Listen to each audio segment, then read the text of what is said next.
my professional life after residency in the Philippine General Hospital in the aspect of private practice. This is a talk to inspire aspiring general surgeons.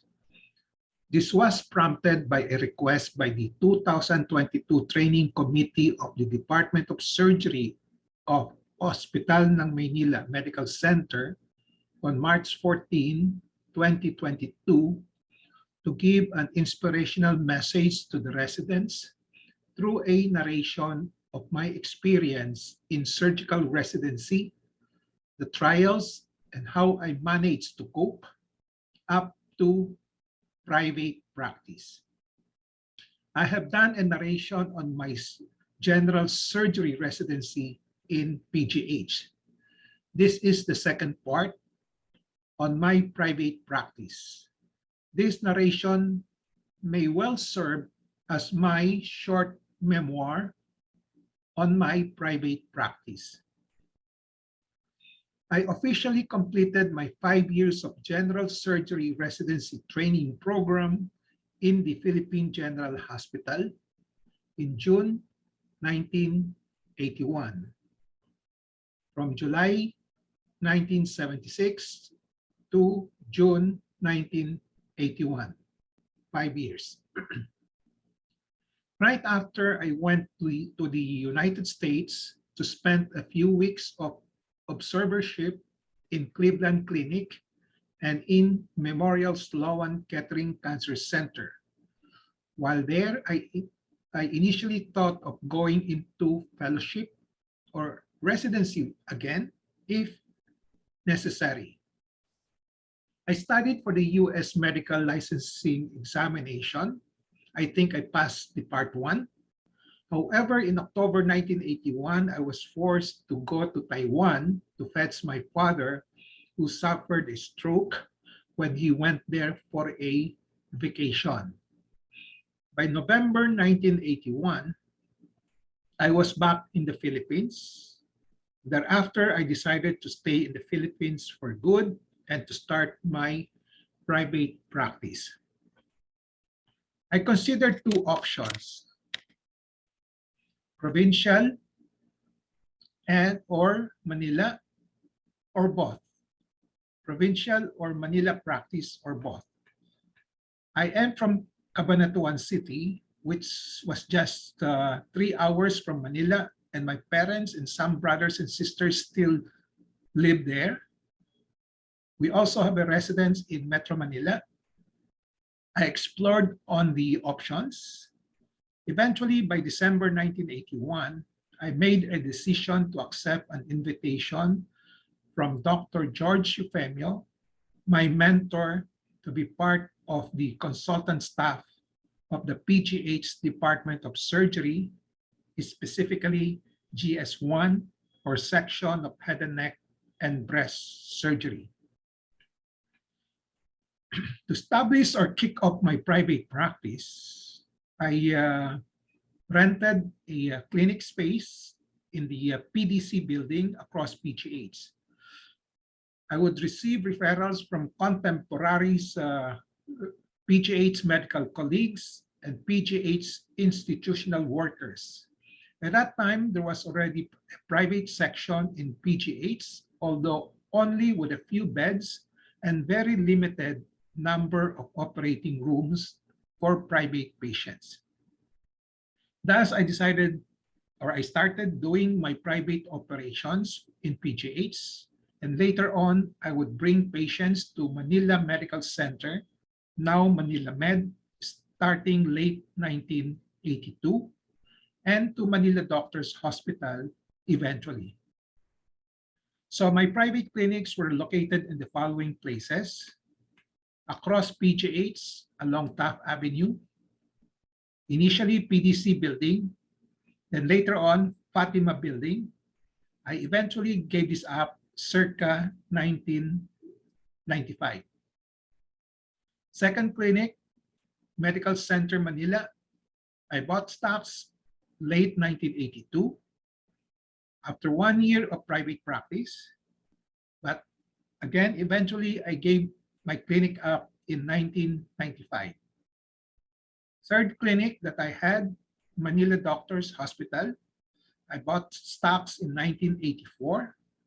I am maintaining this clinic up to now, 2022.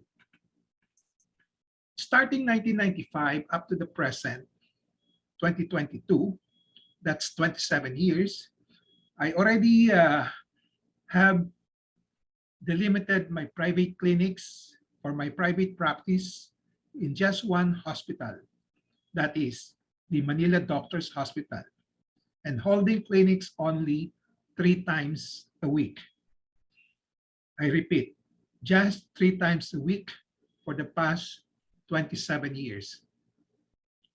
The height of my private practice in terms of number of operations performed was from 1982 to 1989. That's about 6 years, as I did a 6-month traveling fellowship in foreign countries in 1985. I had an average of 330 operations per year. This may be an overestimation, and it included the private and charity operations. After 1989, the census dropped dramatically, but I still was doing an average of 120 operations per year up to 2014. From 2014 to 2019, before the COVID-19 pandemic lockdown. So during this time, I was in a semi-retirement mood already, as I retired at age 65 in 2014 from government institutions like the UP Manila and Hospital ng Maynila Medical Center. The average of my operation was just 100 per year, or even less. There was an evident reason for the drop starting 1990. The reason was personal choice, a personal decision.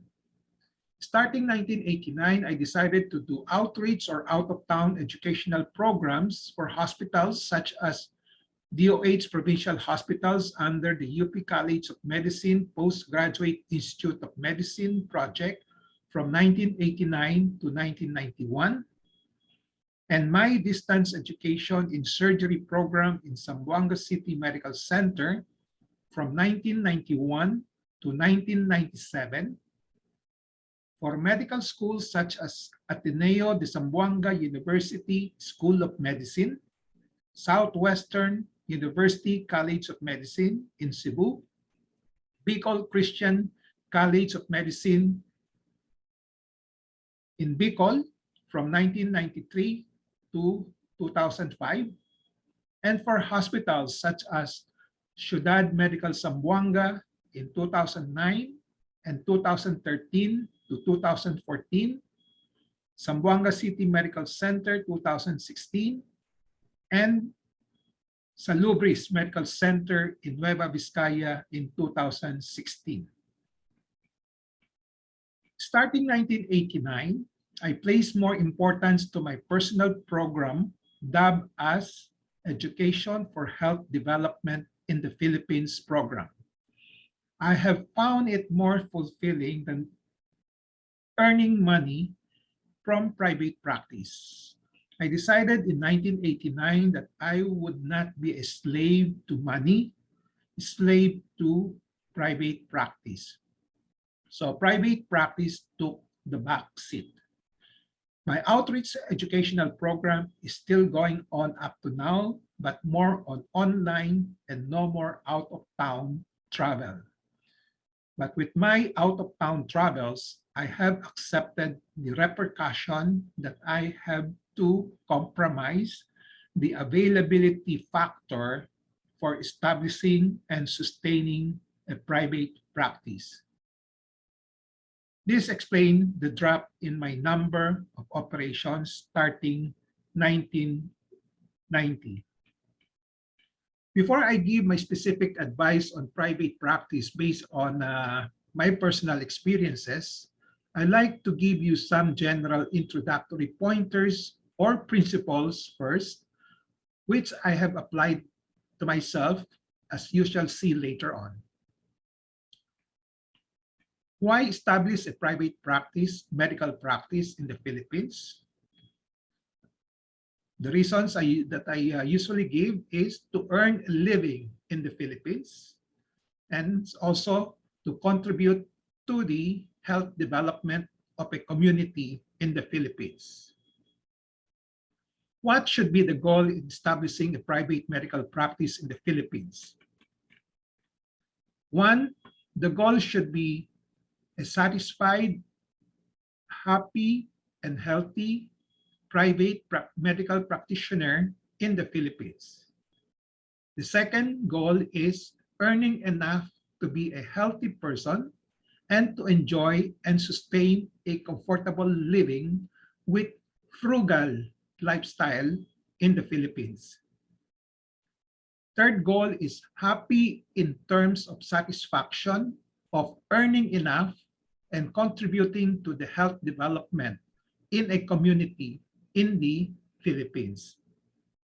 And the last goal, healthy in terms of sustaining a physical, mental, and social well-being for as long as possible, or at least up to the average lifespan of a Filipino living in the Philippines, which is 70 years old. What are the decisions that you as a medical practitioner have to make with regards to the place of medical practice? One, decide on the place of your medical practice in consideration of the following: your chances of achieving the goal of a medical practitioner, which is to be satisfied and to be happy and to be healthy. Presence of facilities to support your intended medical field of practice. Presence of people to support your intended medical field of practice. Number of practitioners of your chosen medical field in the community. The degree of your missionary, I repeat, missionary tendency. And the last decision will be your tendency for a certain lifestyle and certain type of living environment and atmosphere.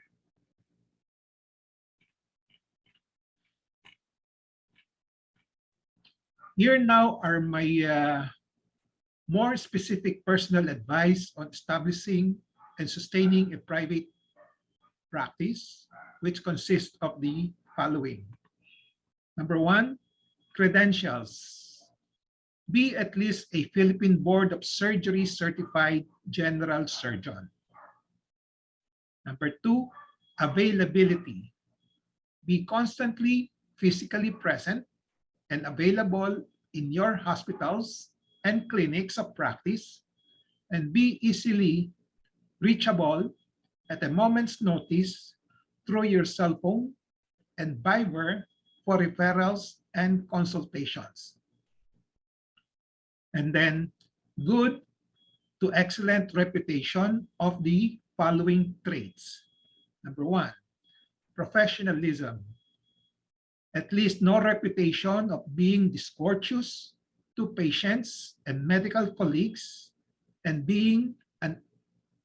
no reputation of being unethical in the practice of surgery. A trait of competence, a good trait of reputation for a competence, at least no reputation of too many unacceptable morbidities and mortalities. Better still, if there is an add-on reputation of extraordinary skills, operating skills. Approachable, at least a reputation of easy to talk to and easy to request reasonable favors from. The last trait which I would like to emphasize that one should have a reputation of is being compassionate.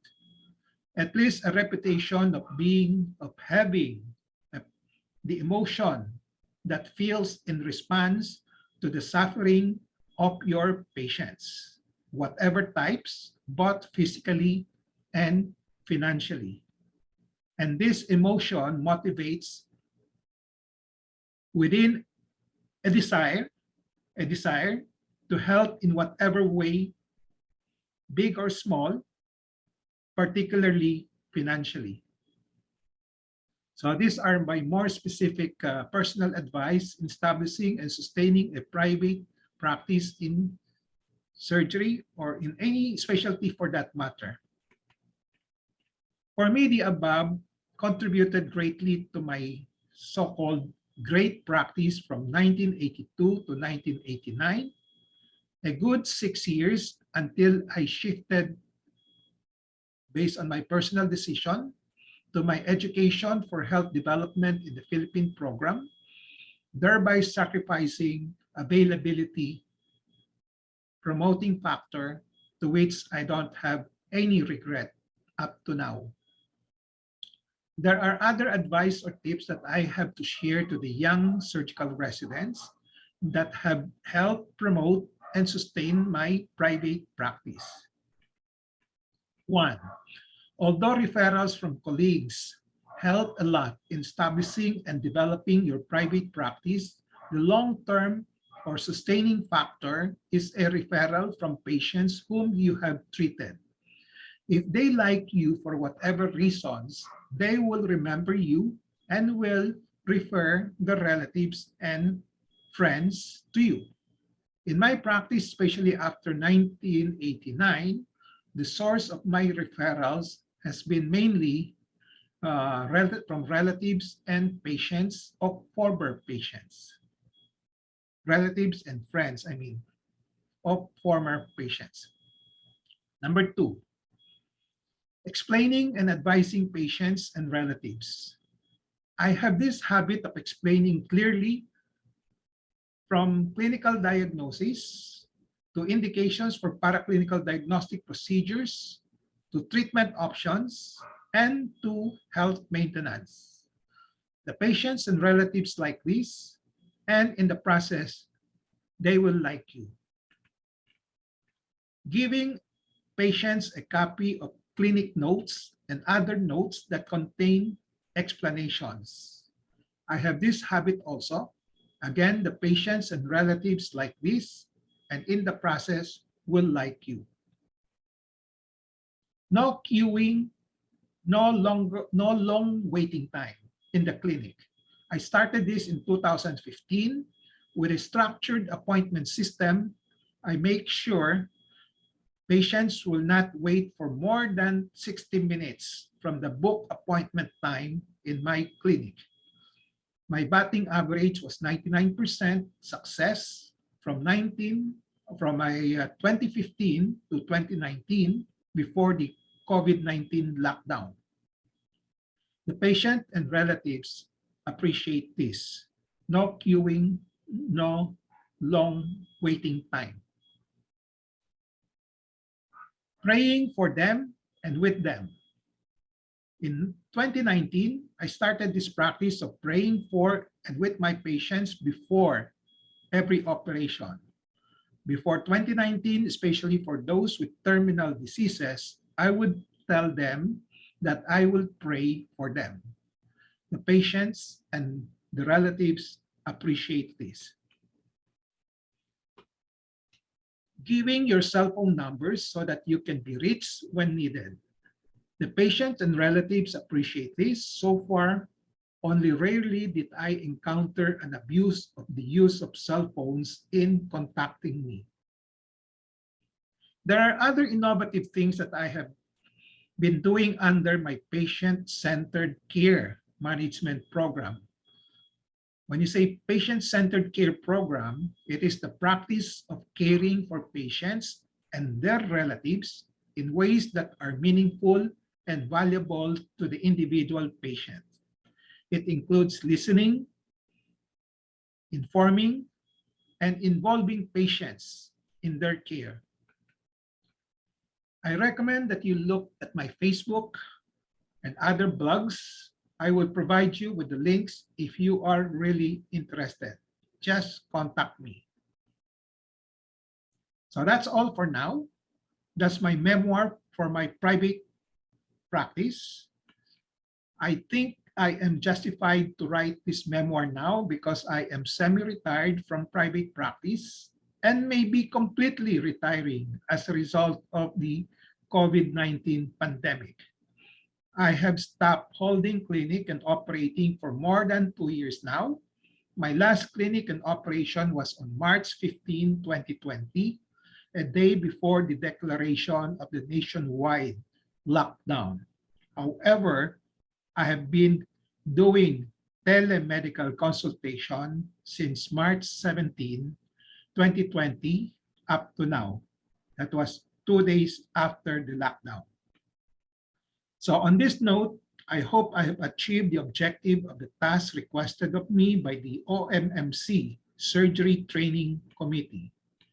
And most important, I hope I have inspired you, young general surgery resident of OMMC Surgery. Wishing you all the best in your journey to become a well-trained general surgeon and in the future, your private practice. Mabuhay!